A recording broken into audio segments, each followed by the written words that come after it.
Hey guys, it's Missy Wolf and I'm here with Sarah Ross. Hey, how are you? Oh my gosh, you have quite a history of entertainment under your belt. And Yeah. I am so excited to talk to you today. So Thank you so much. I appreciate it. no problem. Now you're from New Jersey, right? Yes, I am. So how is it playing music and living in New Jersey, first of all, because there's so many different music hubs of the world, and lately I've been actually talking to quite a few people from New Jersey. So I kind of want to get your take on that. Well, I moved to Nashville almost 3 years ago now. When I was in Jersey, there's not really much of a music scene. I guess you go to Atlantic City and you see it, but I was just playing at bars and restaurants and doing random competitions, and then the whole Idol thing came about, and then I got a call from a few people in Nashville, and I got brought down here. Oh, that's great. So what season of American Idol were you on so that everybody can It was season 12. Season 12, that's awesome. Mm-hmm. And I heard that you pretty much blew Keith Urban and Nicki Minaj away with your performances. Oh, yeah, that was crazy. That was probably one of the scariest moments of my entire life, having to do that in front of people I look up to. Right. I was going to ask, what was going through your mind when you're standing there and you're just getting ready to... I kind of needed a diaper at that moment in my life, I think. But I thought I was going to pee myself, but it was awesome. It was surreal. Oh, that's great. That's great. I was talking to somebody else a little bit ago, and I was like, there's no way. There is just no way I could ever do something like that. So I give you credit. Thank you. I wouldn't think I could either, but... Well, that is one of those shows where, they're known for ripping people apart when they don't like what they hear. So, that would be very nerve-wracking for me. Well, good job. You did well. So that's great. You. And so it was Average Joe's Entertainment that saw you on that performance and wanted to bring you on board. Yeah, I was a senior in high school, and I was actually in gym class one day, and one radio guy that I know from in Philly, Raz on the radio, he texted me, and my gym teacher was awesome, and I was like, he was like, oh, I need to call you about something, and this and that. So I asked my teacher if I could go in the office and use the phone, and he talked to me, and he said, Colt Ford and Shannon, saw me on Idol and saw my videos and wanted to have a meeting with me, so they flew me down here, and that day I was actually in the studio recording. So wow, that is incredible. Talk about how quickly that moved. Recording. Oh yeah. Wow, I can't even imagine what was going through your head. Like, when did it finally sink in? It seemed to have moved so fast. When did it finally sink in that this is happening? It still hasn't, I don't think. It still hasn't, no. I never know what's coming, yeah. Right. Now, you were part of a compilation album called Mud Digger 4 and also on Mud Digger 5. And on Mud Digger 5, your song Shotgun was the lead single. Like, did you expect that? No, not the slightest bit. It was amazing. And it's crazy still seeing, I go to these shows, random places all around the country, and seeing people, one of my first songs I put out actually mouthing the words back to me when I perform it, which is a goal, I guess, for any artist, really. Oh, absolutely. So, yeah. And so when you were young, when did you know that you wanted to, get out there and perform music for people and entertain people?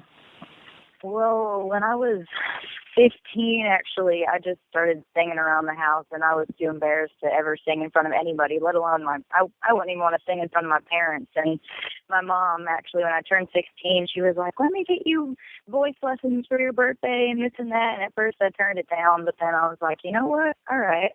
So when I was 16, I started doing that, and then all the radio competitions, and then from then I fell in love with it, and I was never expected. I had a scholarship to go to college, and my mom's a nurse. I was going to follow in her footsteps and, go to nursing school and all that, but I'm so much happier that I did not do that. Oh, that's great. Now, so it's pretty safe to say that your mom is a huge supporter of you and has been the one who has encouraged you the most? Oh, I would definitely say so, yeah. Oh, well, 100%. Bravo, Mom, right? I mean, yes, that's great. Sometimes it's a little bit of a momager, but they all go through that, I think. And that's good though, because your mom's always going to have your back and always have your best interest at heart. So, sometimes moms push a little, but ultimately it's for the greater good, and so I'm sure you're very appreciative of that as well. I am. And so I also hear that you were influenced by your dad listening to country music, like through Johnny Cash and acts such as him. So what are your earliest memories of listening to music, like with your dad? Well, it's crazy because so it was my second country radio seminar, CRS in Nashville, and I got to meet Tracy Lawrence, who I had to keep myself composed because he has been one of my favorites. I remember my dad constantly playing "Paint Me a Birmingham." That was one of my favorite songs and still is, by Tracy Lawrence. So I guess one of my earliest memories are just him constantly playing the CDs he had over and over and over again, and his car is still stocked up with George Strait and Hank and all that stuff. So yeah, it was big. And being from New Jersey, no one thinks. It was funny. I was in a Ford place yesterday, and they started talking about New Jersey. They're like, "What do they have in Jersey besides cabs and this and that?" And I'm like, "Well, I'm from the blueberry capital of the world, so my town is complete farmland." So it's very different than you would expect. Right. I happen to love New Jersey. I love the shore. Red Bank is a beautiful, beautiful area. It is beautiful. I just, when you go there, it's just so many different things that you see all rolled up in this one small state, and it's great. I absolutely love New Jersey, but you don't hear a lot of country music coming from there, or at least people don't think of New Jersey when they think of country music. So that's why I wanted to talk to you about it, because there's been quite a few country artists that I've interviewed that still live and perform in New Jersey, and because there's not that many, they're getting more and more gigs, and they're working hard and booking themselves out, and it's great. It's great to see that. My friends that I've brought up to Jersey, they're like, "Where am I right now?" They're like, "This is not New Jersey." I'm like, "I promise you are in New Jersey." I think New Jersey gets a bad rap. Yes, it does. Just like New York, you think taxis and this and that, and then you go up to upstate New York, and it's beautiful up towards. I've been to Cooperstown so many times because my brother's playing baseball in the Hall of Fame, and that is just one of the most beautiful places I've ever been. You wouldn't know you were up north at all. Right. No, I have friends that live in Long Island. I have friends that live upstate, and it's very, very different. Well, and it's great. So let's talk about some of your songs. Your single "Lovin' This Beat" was added to the Sirius XM, the Highways on the Horizon playlist. It was. What was that like for you? Well, I wrote "Lovin' This Beat" with one of my greatest friends, actually one of my first friends I met when I moved here, Josh Kerr, and he, fortunately, congrats to him, just got his first #1 single with his girlfriend Kelsey, "Love Me Like You Mean It." Right. So we wrote that together, and it's just, I feel like it's a feel good song, and any girl can jam along listening to it riding down the road, and just think of the one that makes their heart beat, I guess, if you want to see about it, But it's just crazy to totally, see it. I can ride around in the car and listen to myself on the highway, and actually, Cat Country 107.3, my hometown country station that I grew up listening to, contacted me, and they're having a voting contest right now to be able to play "Lovin' This Beat" on actual radio. So, wow. Yes, I'm so excited. The votes are at 95% so far right now. So oh my gosh. Okay, so tell us how to vote. So excited. How do we tell everybody to vote? Is this your cell phone? This is my cell phone, yes. Okay, so I can text you the link after this if that's okay. Absolutely. And then I can put it up on the article for everybody. Yes, and when is voting over? See, they haven't told me yet. I was gonna, I didn't want to contact them yet because of the holidays, Right. And my manager's gonna do that. But it's been going on for a few days, and it's crazy because I didn't see it till 3 days after, and everyone from my hometown was posting on my page. And I literally, okay, I am a big mush ball. A lot of people don't know that. I act really hard and stuff, but secretly I'm a mush ball. So I was driving down the road the other day, playing the song, picturing it actually on the radio, and I kind of cried a little bit. Oh, that's awesome. Yeah, because it's just, it's a station that I grew up listening to every day. That was, Cat Country 107.3. That was our South Jersey station. Right. So to get that opportunity to even be able to play it was so crazy. Oh, that's great. Well, and it's kind of a full circle moment for you. I mean, you start listening to this station, you grow up listening to it, and then to be able to have a song playing on it, that's got to be huge. I'm so excited. I hope it happens, but we'll see. Oh, well, I'm going to make sure I post that link so that everybody can vote. That would be awesome. Definitely, I'll put it on my personal page too. I'll just tell everybody, all my friends, you guys have to vote. Oh, that'd be great.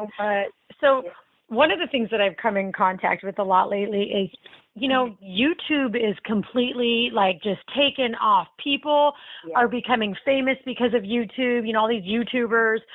Kids nowadays, they don't watch TV. They don't, they're YouTubing everything. They're Netflixing and YouTubing.